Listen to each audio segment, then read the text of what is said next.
dal leen ak jàmm li gën a fës ci ëttu yéenekaay yi ñu commencé ko ci Les Échos ne bés bu ñuul kukk la patriote yi di Pastef di dund kii di seen leader Ousmane Sonko mi ngi ci kaso bi parti mi di Pastef tas nañ ko am na it ñaari bakkan yu ñu tëral fay ca Ziguinchor ki nga xamante ni mooy Tafa Badji ak Oumar Diatta li xew journal L'Info mooy suuf saa ngi màbb ci tànki Ousmane Sonko mu boole ñaari nakal ñu mandat de dépôt ko teg ci tas parti mi di Pastef Libération ñëw ne li procureur waxoon ci réquisitoire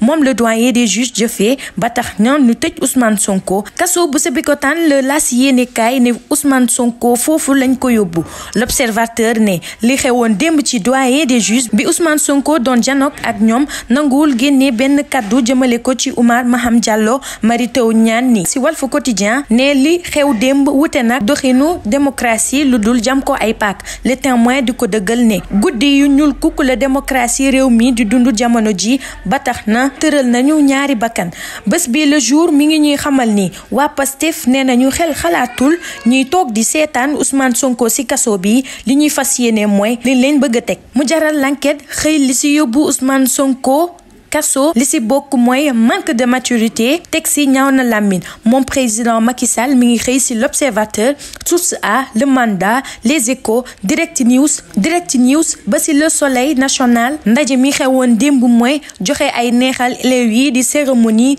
remise des prix concours général bu 2023 nee nañu moom président Macky Sall bi mu jëlee kàddu taxaw na bu baax ci citoyenneté ak discipline Le Mandat ne moom président ci discours am dem na bay ne université yi du ay arène yi ñuy sokki fitna Source A ñoo ne kàddu yi président wax am na boroom te kenn moomu ko lu kudul Ousmane Sonko. Dieu est grand le kàddu yi di Jean-François Offolny yëkkati jabaram ji Naro Véronique moo am doom ci hôpital Abass Ndao ci biir machine à laver le liir bi mujjee fekk ñu programmé machine bi 90 degré bi ñu ubbee ci la ñu fekk liir bi faatu ci ay anam yu ñaaw.